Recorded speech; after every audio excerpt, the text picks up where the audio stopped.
Bonjour, bienvenue dans ce temps de méditation de la parole de Dieu. Vous êtes un sujet de bénédiction et je suis infiniment béni. Amen.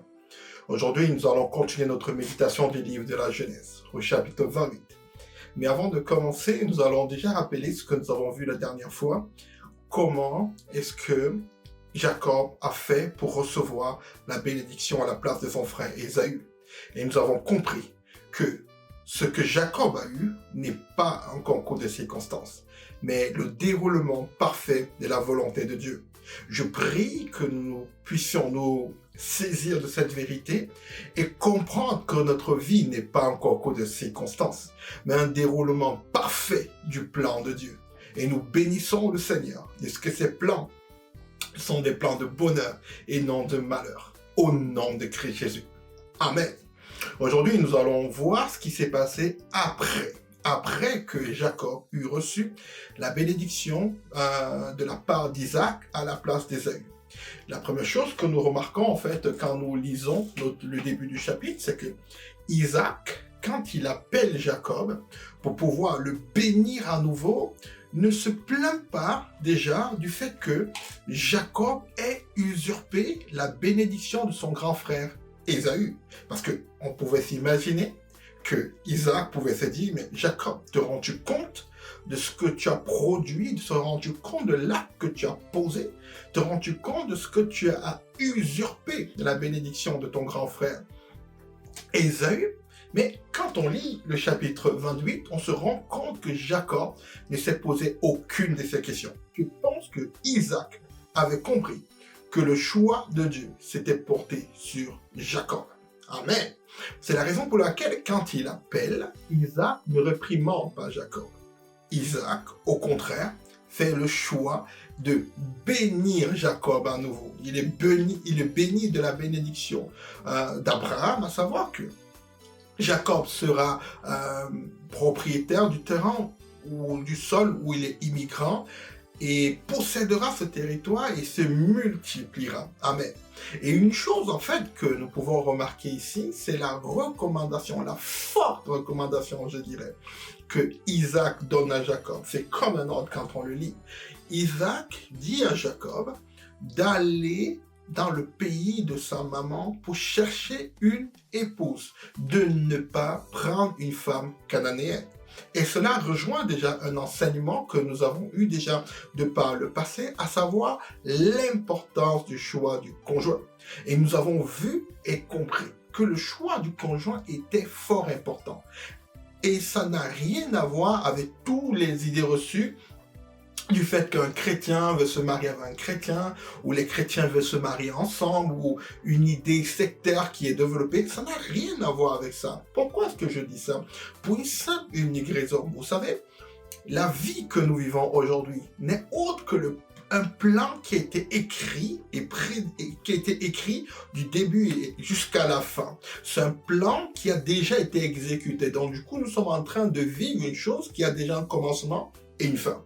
Et nous faisons partie d'une certaine portion de cette histoire qui est en train de s'écrire. Et qui a écrit cette histoire? Vous le savez aussi bien que moi que c'est Dieu qui a écrit cette histoire. Donc vous et moi sommes en train de vivre un projet de Dieu. Amen. Alors, si nous acceptons cette hypothèse, que nous vivons un projet de Dieu, nous comprenons en fait que nous sommes là, pas pour vivre pour nous, parce que la Bible déclare que nous n'appartenons pas. Nous avons été rachetés à un grand prix pour vivre pour le plaisir de notre roi, qui est en fait Dieu. Et si nous vivons pour lui, ça veut dire en fait que les projets que nous faisons sont ces projets. Et il est clair que si Dieu fait le choix de nous prendre et de nous positionner dans un projet et qu'il décide de susciter une aide pour nous, selon vous, l'aide est censée être cohérente ou pas selon le projet de Dieu? Vous avez la réponse. Donc vous comprenez tout de suite que si Dieu fait le choix de mettre à vos côtés une aide, cette aide-là est censée être cohérente par rapport au projet de Dieu. Ce n'est pas juste une personne qui est là pour que vous puissiez vous épanouir, mais non, l'épanouissement, ce sont juste en fait des avantages collatéraux du fait de la présence de l'aide. Mais le but principal, c'est de pouvoir accomplir le dessein parfait de Dieu. Je prie que cette chose, en fait, c'est ancrée au-dedans de vous, comme elle est ancrée au-dedans de nous, afin que vous et moi puissions faire ce pourquoi nous sommes là.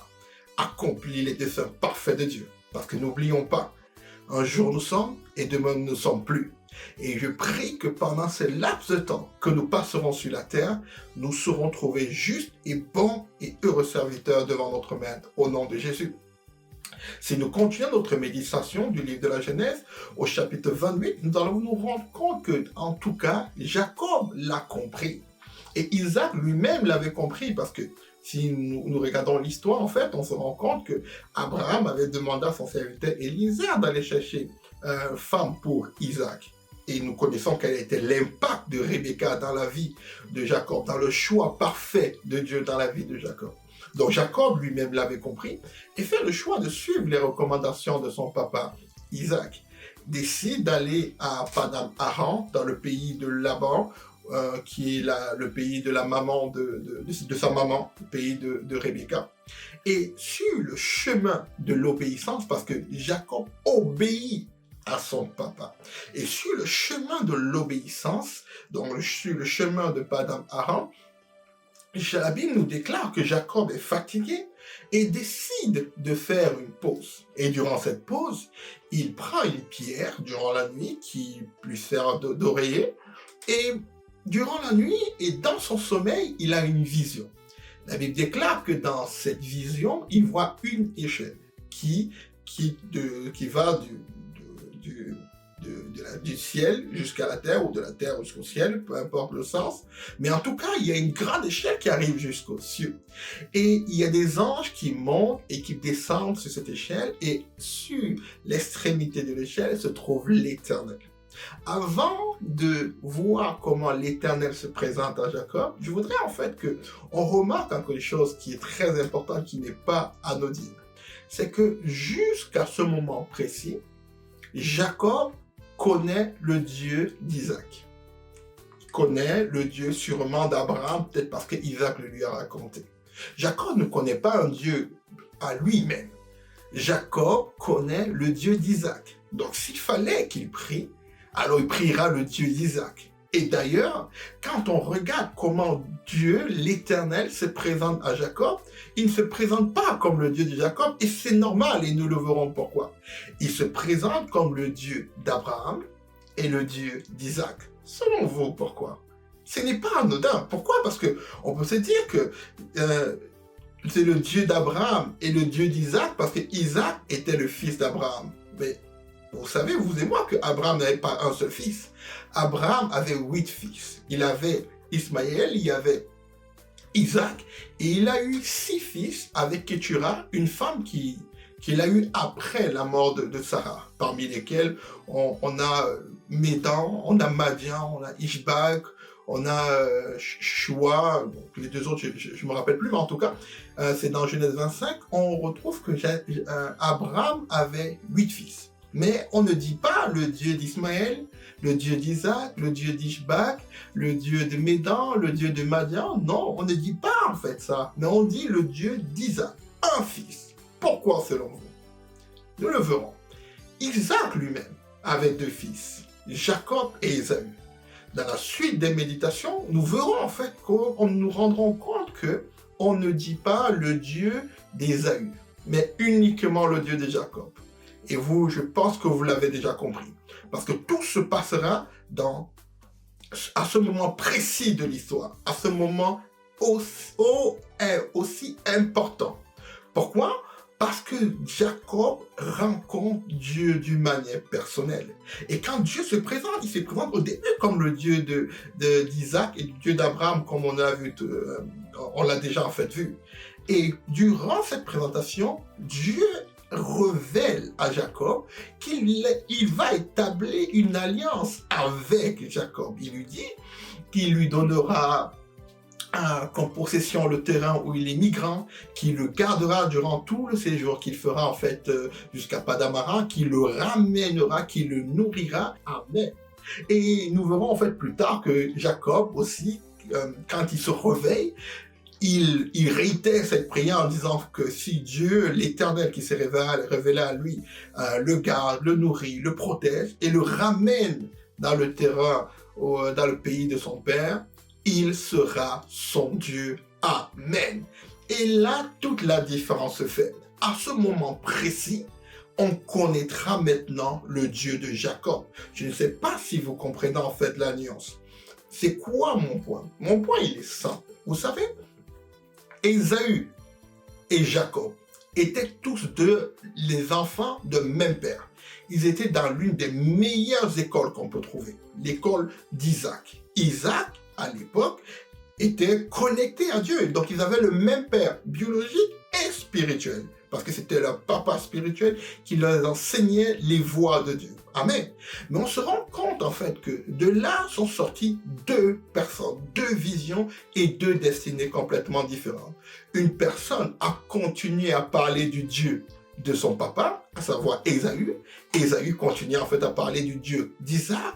Mais Jacob, à un moment donné de sa vie, a commencé à parler de son Dieu d'une manière personnelle. Pourquoi? Parce qu'au-delà des recommandations, des bénédictions que Isaac avait accordées à Jacob et Ésaü, Jacob avait rencontré Dieu d'une manière personnelle. Amen. Et ça, c'est un point très important. Pourquoi est-ce que j'insiste là-dessus?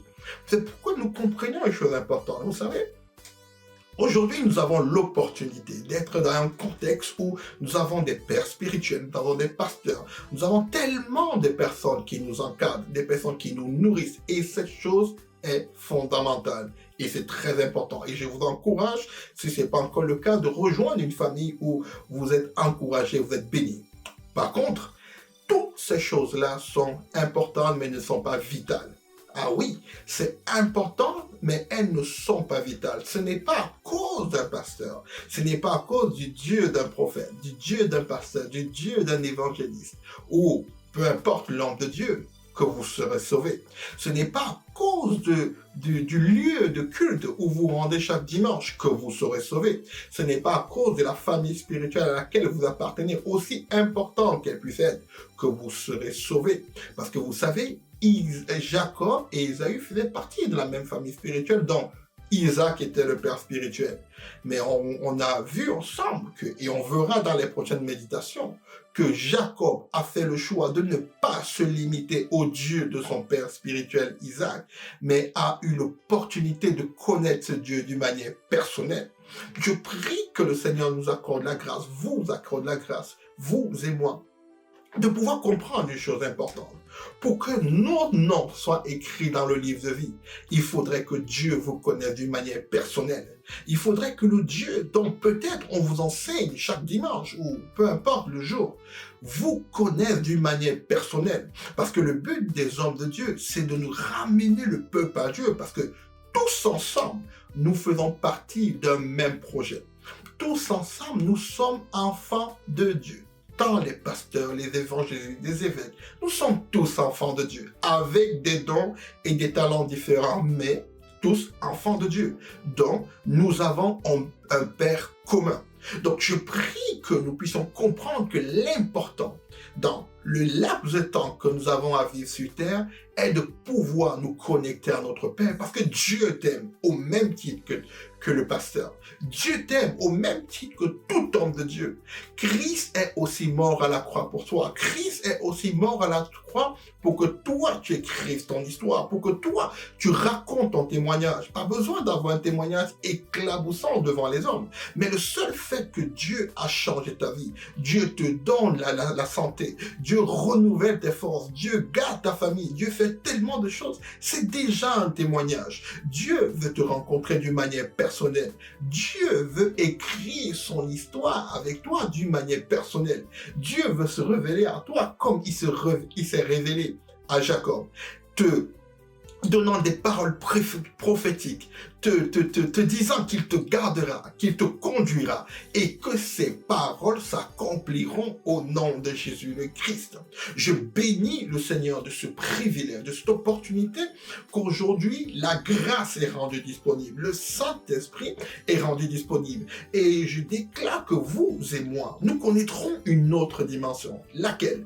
Une dimension où nous travaillerons à notre salut, nous travaillerons à notre intimité avec Dieu. Nous ne nous limiterons plus au Dieu des pasteurs, au Dieu des hommes de Dieu, ou au Dieu de tout homme ou de tout leader spirituel qui puisse exister sur la terre, quoi qu'ils sont importants. Je ne délégitime pas en fait leur importance.